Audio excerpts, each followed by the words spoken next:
Welcome to 5 Minutes with KeRusso on this Friday. I'm sharing with you the storyline of Korah. I'm doing that because there's this whole gamut of experiences that Korah has in a relationship with God that's going to shine the light on what kind of relationship we're going to have with God, if we're going to have one with Him at all. And you may choose to have a relationship with God. You may not choose to have a relationship with God. That's your choice. God gives you the freedom to make the choice. But here's what you don't have the choice on. And Korah's story brings this out. You don't get to choose whether or not God is going to hold you accountable for your choices. Because He is. He is the ultimate God. And He is going to hold all people accountable. And everybody will answer to Him. And you need to know that. You need to understand that, because how you live and choices you make today impact what happens on that day when you have to answer to God.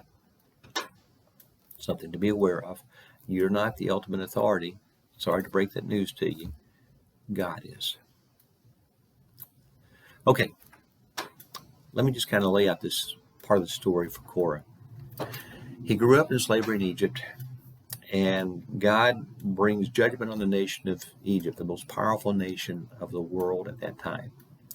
And He just destroys their ideals of their gods to prove that He is the ultimate God and everybody answers to Him. Now that's a story that the United States needs to know and understand. Russia needs to know that. China needs to know that. Any nation that wants to hold itself up and saying we're great, we're the ultimate, needs to understand they answer to God. So this judgment takes place. God brings Israel out of Egypt, takes them to Mount Sinai, Exodus 19. And He says to Israel, I'm going to make you a nation. We're going to have a relationship here. But there's a catch, or there is a responsibility, because I'm holy. You have to be holy. So if you're going to be in a relationship with God, understand you're being called to holiness. And if you don't know what holiness is, you need to start learning about that. Now, we did a video series on Leviticus that you can go to, and it'll explain that to you. It'll help you out, but you need to understand the call to holiness. To live in a relationship with God is a call to holiness. God brings Moses on Mount Sinai up to the top of the mountain, and he's up there for 40 days as God gives him teachings and commands to teach the people how to be holy. Now, 40 days is a long time to be up on a mountain, and the people at the base of the mountain, the Israelites, they start to get antsy. And in Exodus chapter 32, they tell Aaron, this guy may be dead up on that mountain, so we want you to make a god for us, an idol for us that we can worship. And so Aaron builds a golden calf, and he says to the people, this is the God that brought you out of Egypt. Now, this is a lie, right? Yes, it's a lie. Obviously, God is aware of it, and God's not happy with it. Moses comes down the mountain, and in verse 26, Moses says this to the people, whoever is for the Lord, come to me. And all the Levites rallied to him. That's Exodus chapter 32, verse 26.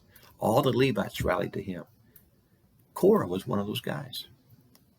The rest of the nation is choosing not to follow God. They're choosing to worship this golden calf they just built and proclaim that's their God. And Korah says, I'm going to stand with God. He made a good decision that day. Something I need to understand is that most of the people around us may choose not to worship God, not to follow God, not to live in harmony with Him. But we can still choose. In the midst of unbelievers, we can choose to be a believer, and we can choose to be a follower. That's what Korah did. He made a good decision. Now, he had to do something very difficult, very terrible, very hard. He and these other Levites had to take their swords and go throughout the camp and kill people who were worshiping this idol, and who were rebelling against God, and who were rejecting God. And 3,000 people were killed that day, and I would imagine Korah killed some people. For him, that was part of his answer, part of his calling. Now, I'm thankful God doesn't call us to mete out judgment on other people today. God has the power to do that. He will one day, but I'm thankful He doesn't call us to do that. But He still calls us to stand with Him. And it means some difficult decisions.